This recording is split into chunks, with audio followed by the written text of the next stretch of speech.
Good evening. Well into the month of love, February the 4th day, and I'm glad to be joining you here on KUTV Primetime News to keep you informed on the happenings across the country. Let's get a short intro and then we'll get back with the stories.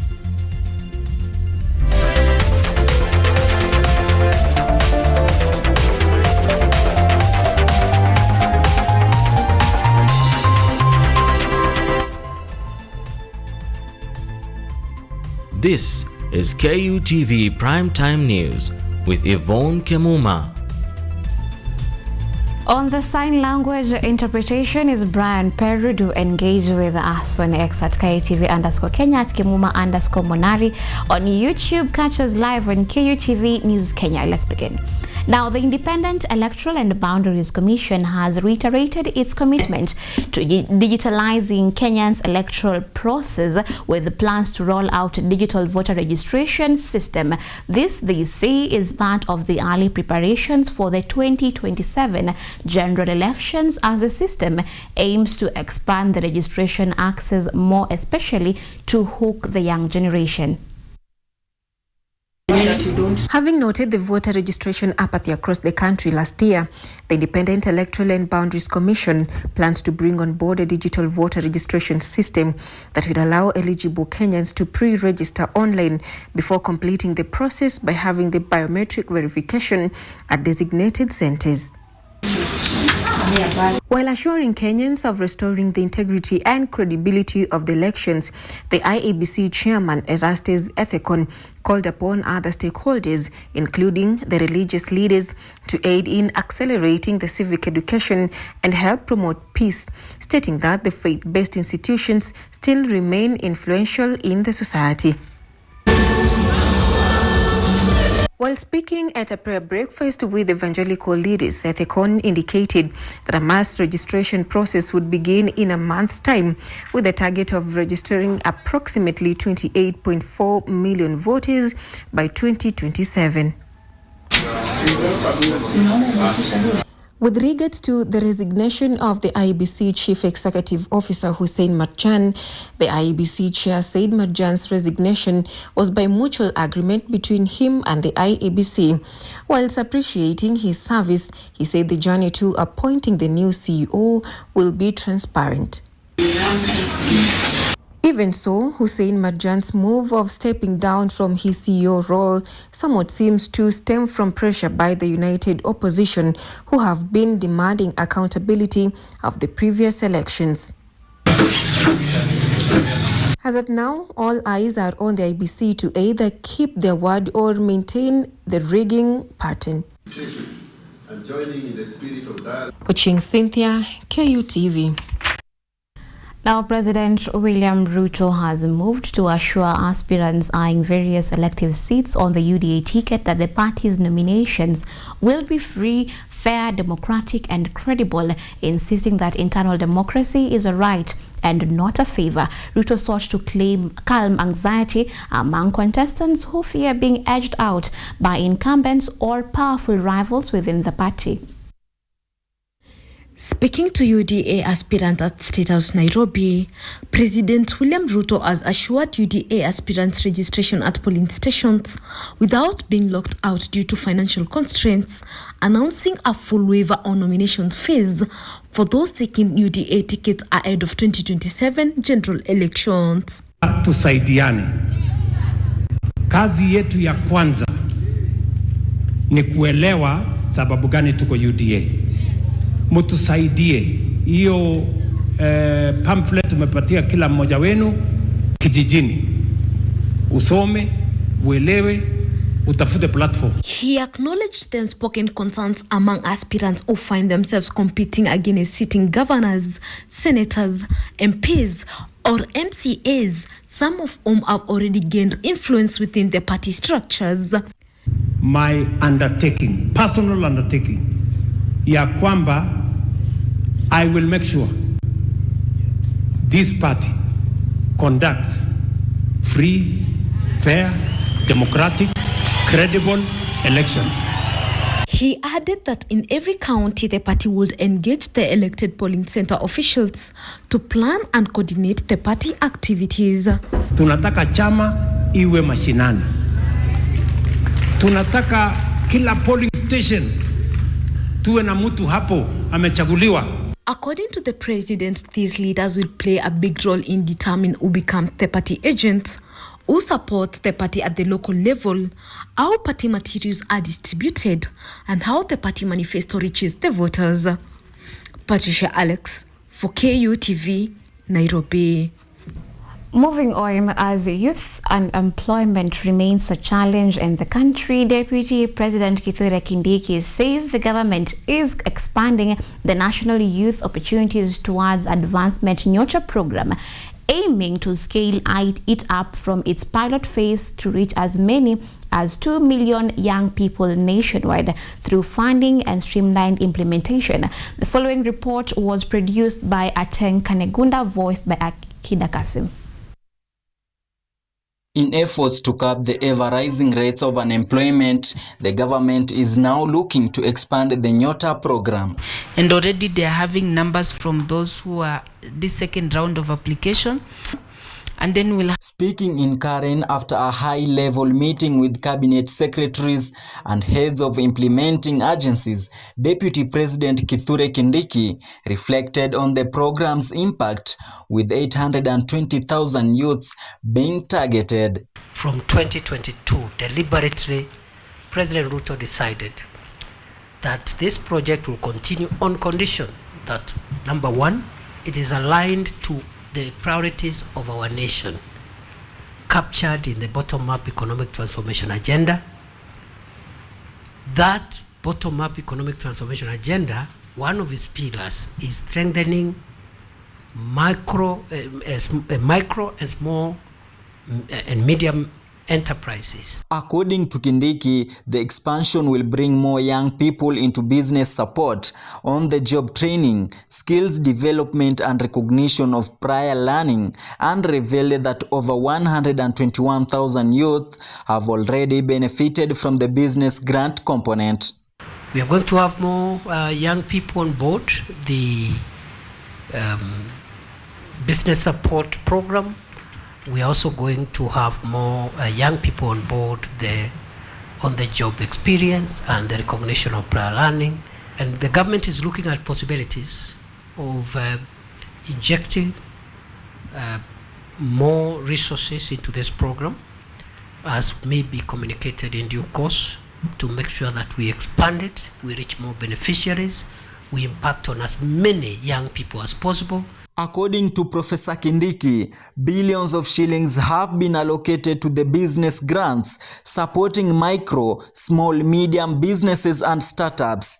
He added that budget savings from streamlining the program will be redirected to increase beneficiary numbers. We are at the tail end of operationalizing or completing the operationalization of component 1 in our view, which is the business support grants, business grants, startups. We have seen a lot of impact. And that component is about 5-6 billion Kenya shillings. Because of the new numbers, we are now talking about 121,000 beneficiaries. We have seen how powerful, how impactful on micro and small businesses and startups. The government says the expanded Nyota program will help equip more young people with the skills, funding and opportunities as it intensifies efforts to curb youth unemployment nationwide. Rajab Juma, KUTV. Now, as the world marked the World Cancer Day, stakeholders convened at the Kenyatta University Research Referral Hospital raised alarm over rising cancer cases in the country, stressing the need for early screening and improved treatment services to reduce deaths.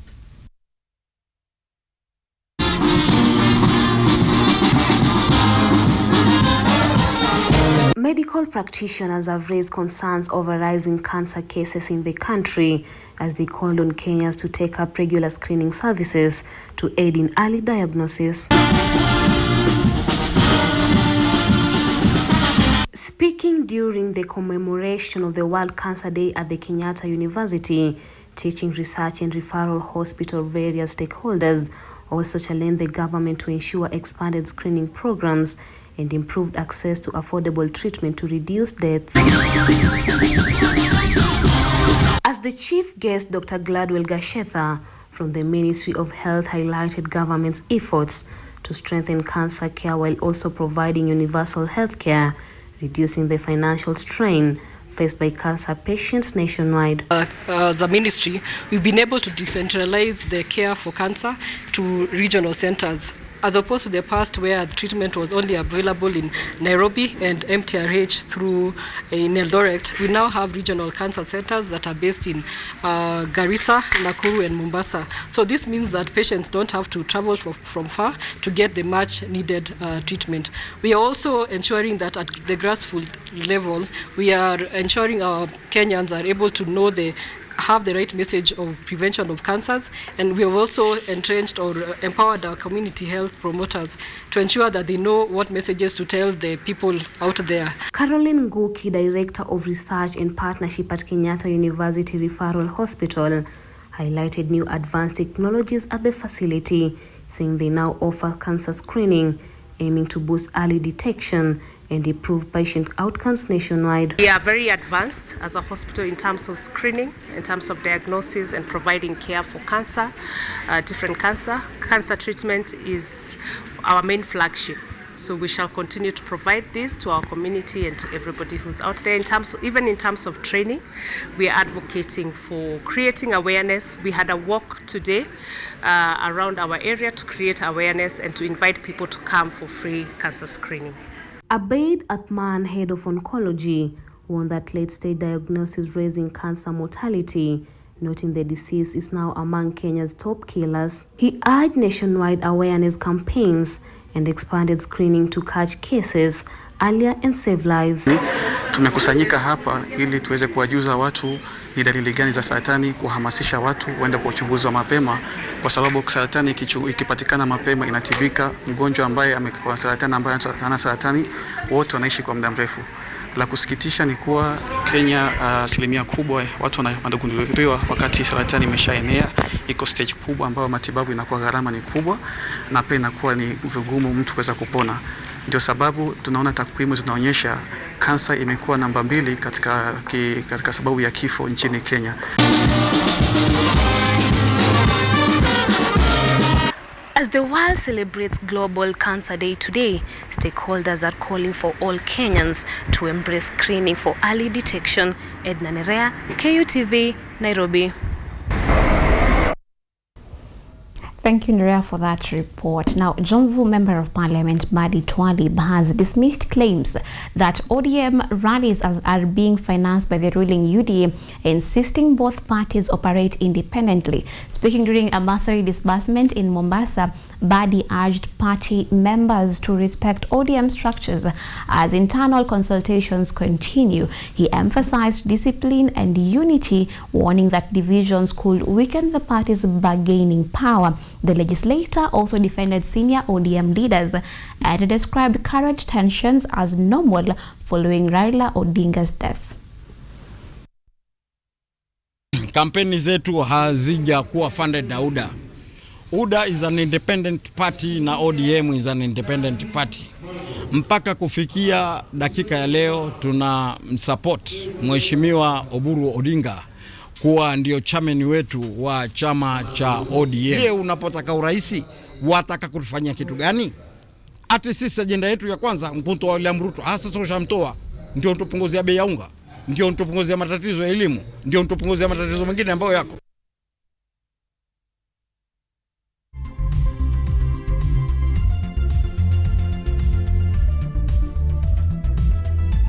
First break here on the bulletin, and then on the other end we'll have more reports coming in for you, so stay tuned.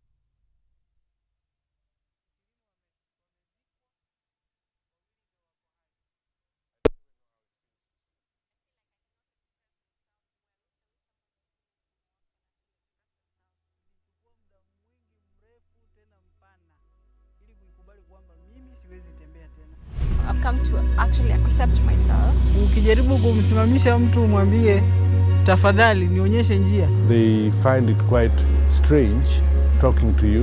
You should just make schools integrated. Inclusive setups. By providing the right facilities.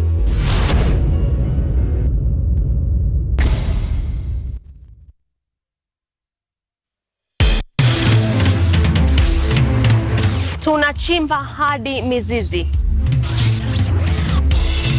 kukuletea yanayojiri. So mimi naomba tu serikali yetu ya Mungu, jibarikiwe na Mungu, iweze kuteremsha bei ya mafuta. Yanayokukumba tuna maizi, tuna kutetea sisiri.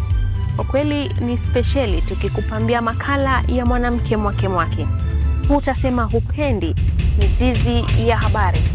Nami Caroline.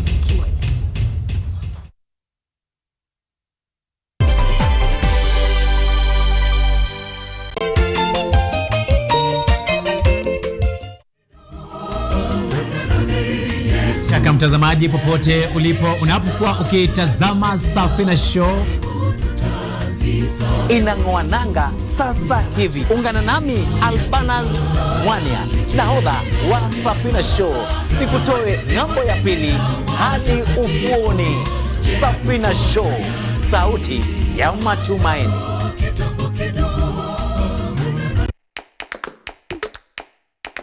Baada ya kutafuta kazi, tunaweza kuanzisha miradi yetu ambayo ingetusaidia kubadilisha maisha ya wazazi wetu. Kwa vijana wenzangu, wengi hawana kazi, lakini ikiwa sisi wenyewe tutajiamini, tunaweza kujiajiri wenyewe. Afrika kwa kweli tuna mahitaji ambayo ukiyasuluhisha unaweza kuathiri watu kwenye bara hili bila woga. Watu huwa na uzalishaji zaidi, wanajawa na ujasiri, wanakuwa wabunifu na wanakuwa wenye maarifa. Niliamua kuacha kazi, hata kama sitafanikiwa, nitakuwa nimejaribu, nitakuwa najua haiwezekani. Hakuna kitu cha ajabu hapa. Kila anayepata ufanisi hufanya kazi usiku na mchana. Kitu kitakusukuma na kuwezesha kupata maarifa ambayo hukuwa nayo. Tunajaribu kutengeneza kitu kitakachopita mipaka nchi hii. Ikiwa unataka kubadilisha ulimwengu, anza na nyumbani. Get ready to embark on a journey into the exciting world of technology as we uncover the latest trends, interview top thought leaders and dive deep into the world of tech like never before. Currently, we are facing the challenge in terms of finance. It requires one to move from different counties because we really need a large data set for our model to be more accurate. In this new and exciting series of the Technovation Show, join me Yvonne Kemuma every Monday 8:30 p.m. for a fun and thrilling experience as we explore the cutting-edge developments, meet visionaries driving change. Somebody who is in the underground mine doesn't know the presence of those gases. So there are a lot of gases involved. There is methane, there is carbon monoxide, and there's also hydrogen sulfide. These gases actually, they are very dangerous and they're very toxic. And discover the endless possibilities of the tech world.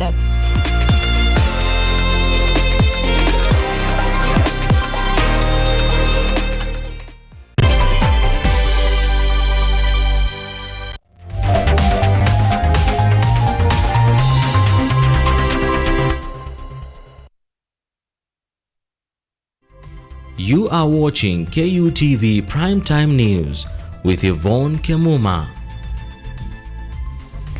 Residents of Karembu in Gatundu South Kiambu County have strongly condemned politicians accused of sponsoring goons to disrupt a government relief food distribution exercise, warning that such actions undermine critical support meant for vulnerable families.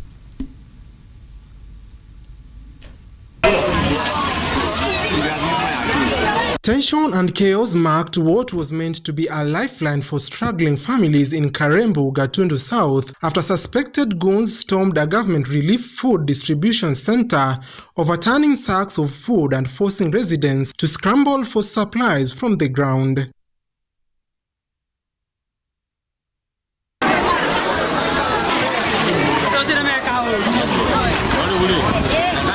Eyewitnesses say the disruption occurred moments after the arrival of food aid delivered under a government program aimed at cushioning drought-affected households. Elderly residents, women and children were among those most affected. Many left shaken and embarrassed by the incident.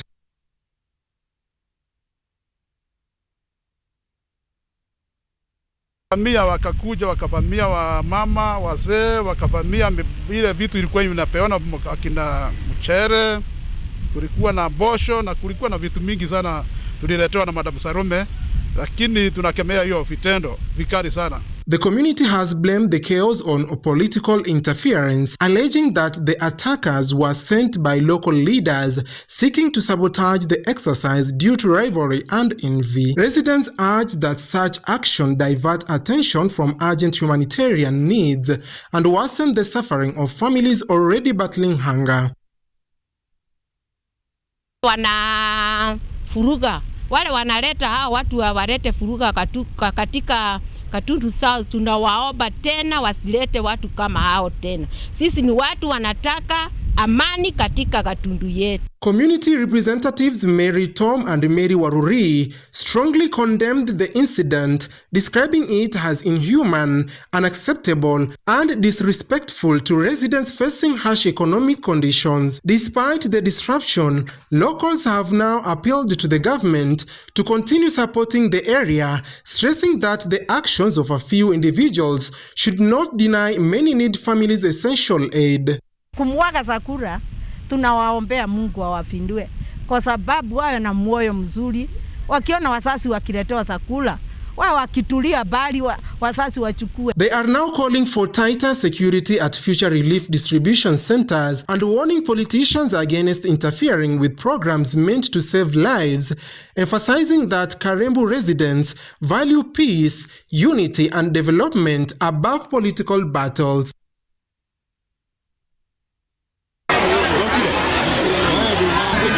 Akida Kasim, KUTV.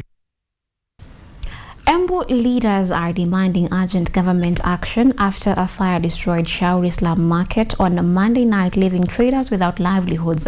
Former Embu Senator Lenny Kivuti visited the scene on Wednesday and called the incident an emergency requiring immediate response. He urged the county government to release emergency funds and criticized delays in assisting victims. Kivuti faulted poor fire preparedness, saying a functional fire service could have reduced losses. He also called for police investigations, noting it is the second fire in 4 years, as traders estimate losses at approximately 500 million shillings.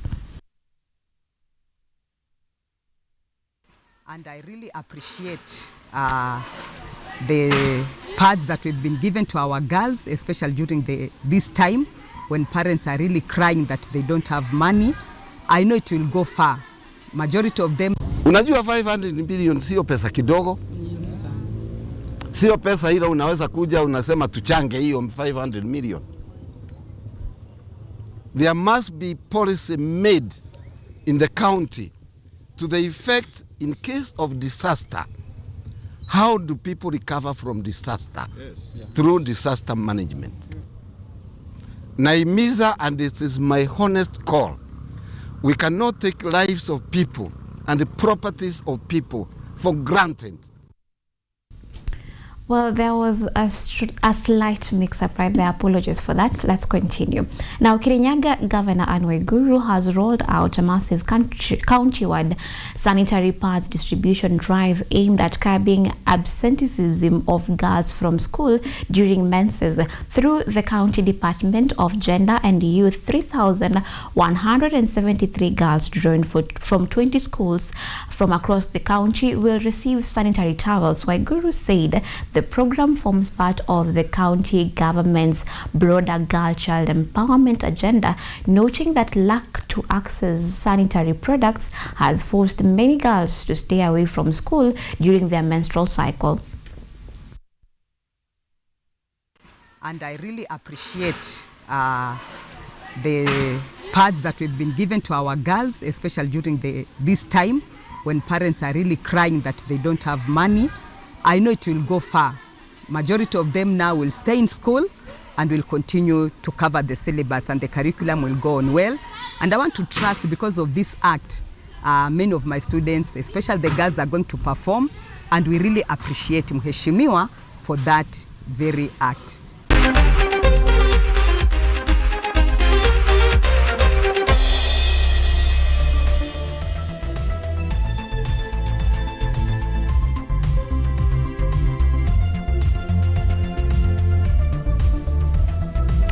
Now, Kenya's national government will take over construction of 15,000-seater municipal stadium as preparations for the AFCON 2027 gather pace. Governor Abdul Swamad Nasir met sports PS Elijah Mwangi and defense PS Patrick Mariru to finalize the handover of the project, which began in 2015 and is about 40% complete. The county will submit final project accounts within a week before a new contractor is appointed. Once finished, the modern facility is expected to host international matches and boost sports tourism at the coast. Officials say KDF engineers will accelerate works and deliver a fully equipped stadium within 1 year. Well, thank you. Today we are here at Mombasa Municipal Stadium. As you can see, the county government of Mombasa had engaged a contractor to construct this 15,000 stadium seating capacity, but it went up to a certain percentage, approximated to be 40%. The whole basement for the whole stadium is ready.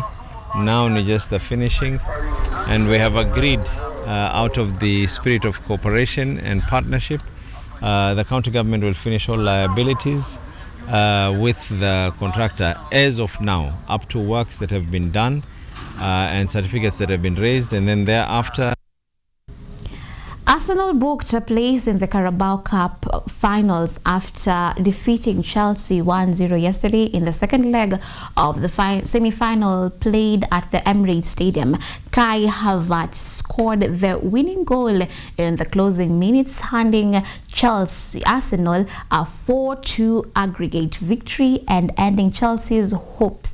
Tonight, the Carabao Cup action continues as the remaining teams battle for the second spot in the final against Arsenal. Manchester City will host Newcastle United starting from 11 p.m. Man City go into today's match holding a 2-goal advantage following an important win in the first leg.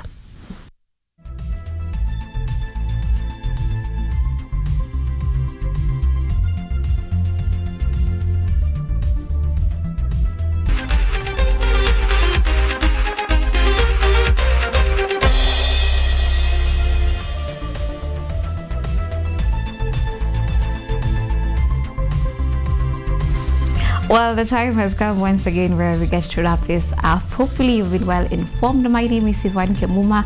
On the sign language interpretation was Brian Peru, and on behalf of the entire team behind this particular production, I wish you a good night and have a blessed day tomorrow. That's all.